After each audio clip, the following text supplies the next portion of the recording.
All right, good afternoon, everybody. This is Adam Baker with the National Weather Service. Thanks for attending our special weather webinar today. The main points, of course, is watching the severe threat for tomorrow afternoon and evening. We do have increased confidence in the timing of this. There's still some wiggle room as we'll look at a timing graphic, but our confidence is increasing with the line of strong to severe storms, and the main impacts are going to be centered on the damaging winds, which could be quite widespread, and then also possible embedded tornadoes within the line or possibly slight ahead of it. There's also a heavy rainfall and flooding risk with this. However, the greater flood threat is actually going to be after this round, and it will actually be lingering into the first part of next week with a stalled front. This is the latest and greatest. We just got an update from SPC on the day 2 outlook. This just within the last hour. The big point here is that the enhanced risk, which is a level 3 out of 5, so it's pretty significant, has shifted farther east now into a western tier of our area. And also the slight risk is also shifted a bit farther north and east. So we really want to stress that this enhanced risk, especially for this time of year, is quite high. And so this means it's a greater chance for a bit more widespread and scattered severe storms and also tornadoes within that.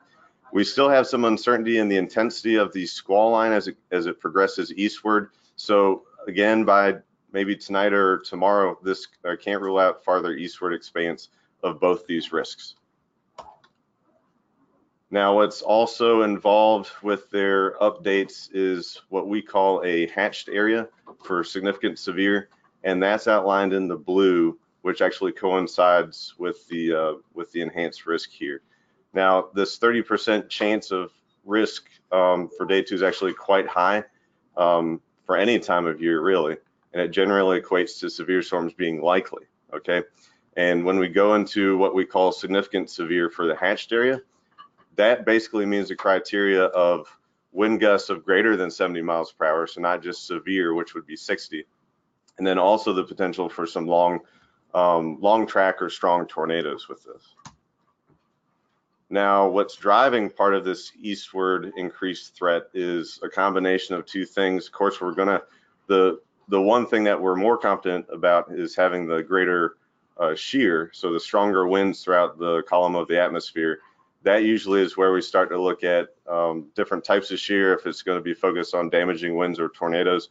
Well, we've got both for this one. And then the thing that we're mostly less certain about is what we see on the left here. So this is the energy. This is the amount of instability that the models are forecasting.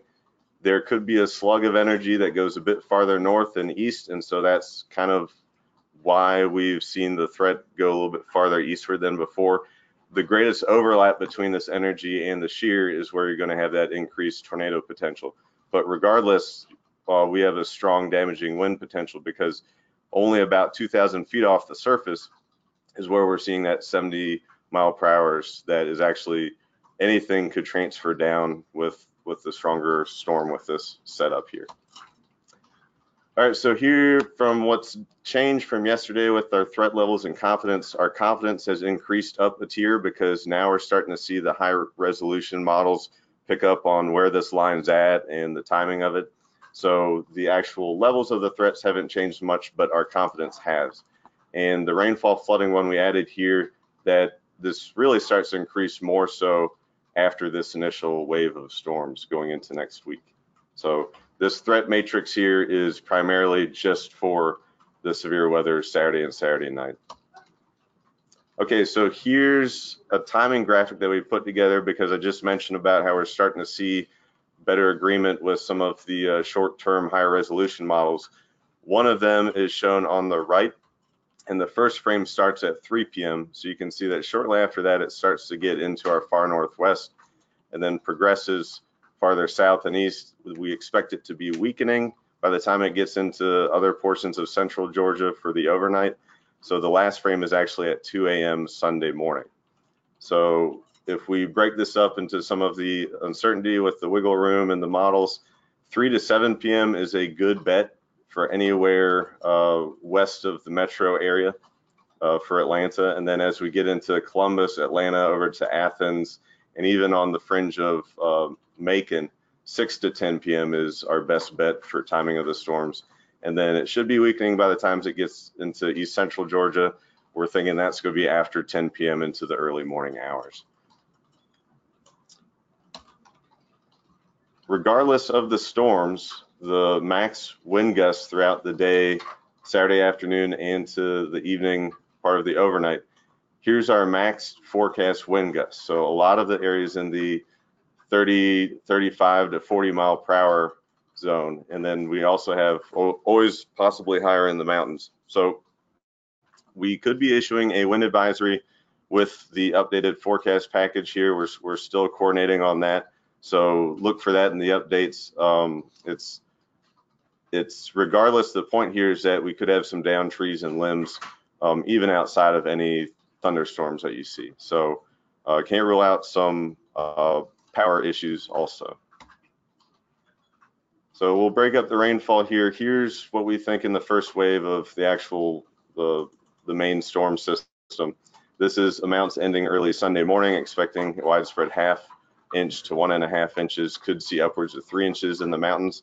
So we can't rule out isolated flooding threat with this, but of course the main threats, as we mentioned, are going to be the damaging winds and tornado potentials. Okay, quickly just shifting into early next week, because we've advertised this earlier, is that the front that's pushing through is expected to stall into Monday and Tuesday across portions of our area. We don't know exactly where that's going to be, but the heavy rain access and moisture with this is going to be somewhere draped across the area. And so putting that together with the forecast rainfall amounts, this is slightly lower than what we had before. However, still additional 2 to 3 inches across the majority of the area. This would be late Sunday through Wednesday. So this would be, can't rule out any flood watches going into next week. So watch for updates on that. Again, in summary, a severe threat on Saturday. We do have increased confidence in it with intensity, and then also now the timing of it. The main impacts are going to be those damaging winds, which don't expect that all to just happen with the initial line of storms. Of course, that's the greatest chance, but regardless, you're going to have gusty winds that could cause some downed trees and power lines. And then embedded tornadoes within the line are possible. Can't rule out something stronger. Of course, we always have the typical, brief, weaker tornadoes with these types of events, but this one could be slightly greater. Can't rule out something more significant with it. And then we'll be watching the heavy rainfall flooding threat increasing into next week. With that, we do not have any special webinars planned additionally at this time. We will put out an email later tonight with any updates. And other than that, regardless of the updates, we'll do the best we can, but we are planning to transition into our radar warning operations tomorrow morning. So we'll get as much out there as we can during the event. Okay, so the briefing slides should be available online now, and they're also available as a handout.